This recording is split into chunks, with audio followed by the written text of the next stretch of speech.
चलिए आज हम लोग 5 चैप्टर पढ़ते हैं समांतर श्रेणी। इसको अगर पढ़ेंगे तोड़ेंगे, समान प्लस अंतर होता है। क्या होता है? समान प्लस अंतर। समान प्लस अंतर। समान के मतलब बराबर, अंतर के मतलब अंतर, तो बराबर अंतर रहना चाहिए। चलिए बेसिक से समझते हैं इसको। जैसे मान के चलो कोई एपी में है 2 है, 4 है, 6 है, 8 है, 10 है, 12 है। तो यहाँ पर आप लोग देख रहे होंगे कि एकड़ और एकड़ बीच में डिफरेंस 2 का है। क्या है? 2 का, यानी 2 पॉजिटिव हो रहा है, 2 बढ़ रहा है। प्रत्येक में 2 बढ़ रहा है। क्या बढ़ रहा है? 2 बढ़ रहा है। यहाँ के बीच में भी 2 बढ़ रहा है, यानी सेम डिफरेंस हो रहा है। क्या हो रहा है? सेम डिफरेंस हो रहा है। तो सेम जब डिफरेंस होता है तो एपी में होता है। सेम डिफरेंस होता है तो एपी में होता है। अब यहाँ पर ये भी सवाल होता है, देखिए अगर इसको हम लोग, ये फर्स्ट टर्म है, क्या है? फर्स्ट टर्म, यानी इसको ए से इंडिकेट करते हैं या फिर A1 से इंडिकेट करते हैं। A1 के मतलब पहला टर्म, और ए से भी इंडिकेट करते हैं। इसका ये जो दूसरा टर्म है उसको हम लोग A2 कहते हैं। तीसरा टर्म जो है उसको हम लोग A3 कहते हैं।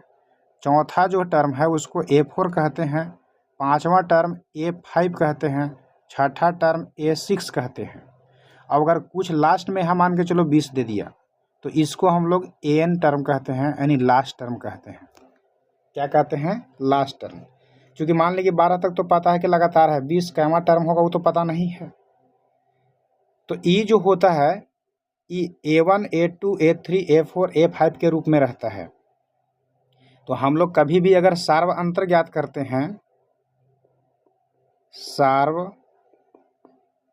अंतर जब ज्ञात करते हैं यानी डी जब ज्ञात करते हैं तो लिखते हैं कि A2 माइनस A1, या फिर अगर ई न लिखेंगे तो ठीक आगे में से A3 माइनस A2 भी लिख सकते हैं, या ठीक लिख सकते हैं A4 माइनस A3 भी लिख सकते हैं। यानी यहाँ पर देख रहे होंगे कि यहाँ A2 लिए हैं तो यहाँ A1 लिए हैं। क्या लिए हैं? A2 लिए हैं तो A1 लिए हैं, यहाँ पर A1 लिए हैं। या A3 लिए हैं तो उसमें से A2 घटाए हैं। A4 लिए हैं तो जस्ट A3 घटाए हैं, या फिर A5 लेंगे तो A4 घटाएंगे। यानी ठीक आगे में से ठीक पीछे को घटाते हैं तब सार्व अंतर ज्ञात होता है। सार्व अंतर ज्ञात करते हैं।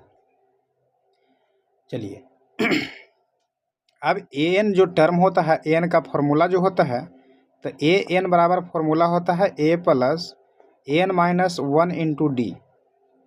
ये फॉर्मूला होता है। अब AN का मतलब क्या होता है? तो AN का मतलब अभी बता रहे थे कि लास्ट टर्म, यानी अंतिम पद होता है। अंतिम पद। A मतलब क्या बताए थे? A मतलब बताए थे पहला पद, यानी प्रथम पद। N मतलब होता है पदों की संख्या, पदों की संख्या। और D मतलब होता है सार्व अंतर, सार्व अंतर। ठीक है। अब इससे यहाँ पर ये तो फॉर्मूला हो गया ये वाला। अब यहाँ पर कभी कभी देता है आगे कि अगला 3 गो टर्म या अगला 4 गो टर्म ज्ञात करना है। तो हम लोग अगर डायरेक्ट लिखते हैं, जैसे मान के चलिए हम लोग अगर हमको A लिखना है या A1 लिख ले हैं, A2 लिख ले हैं, A3 लिख ले हैं, A4 लिख ले हैं, A5 लिख ले हैं, डॉट डॉट डॉट। तो इसको हम लोग A1 को हम A कहते हैं, और ठीक आगे अगर जोड़ेंगे तो देखिए अगर A में हम 2 जोड़ेंगे तो यहाँ A का वैल्यू 2 है। A का वैल्यू कितना है? 2 है। और 2 में 2 जोड़ेंगे यानी D जोड़ रहे हैं तो 4 आ रहा है, मतलब A2 आ रहा है। तो A2 का हम क्या लिख सकते हैं? तो A2 को हम लिख सकते हैं A plus D. A plus D, यानी A में हम D को जोड़ रहे हैं, तो A में जब D को जोड़ेंगे तो A2 निकल जाएगा। जस्ट उसी प्रकार A3 अगर लिखेंगे तो A प्लस 2D, मतलब एक कम D जोड़ते हैं। जितना भी अगर टर्म लेंगे हम उसको उसके एक डी कम जोड़ते हैं ए में। अब मान के चलिए हम यहाँ पर A4 लेंगे तो A4 में क्या करेंगे, ए में हम कितना डी जोड़ेंगे, तो यहाँ 4 से एक कम डी जोड़ेंगे, मतलब 3 डी जोड़ेंगे।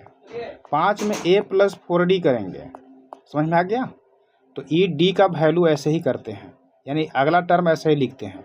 उसी प्रकार कोई पूछेगा A20 टर्म क्या करेंगे, A+19D जोड़ेंगे, लिख सकते हैं।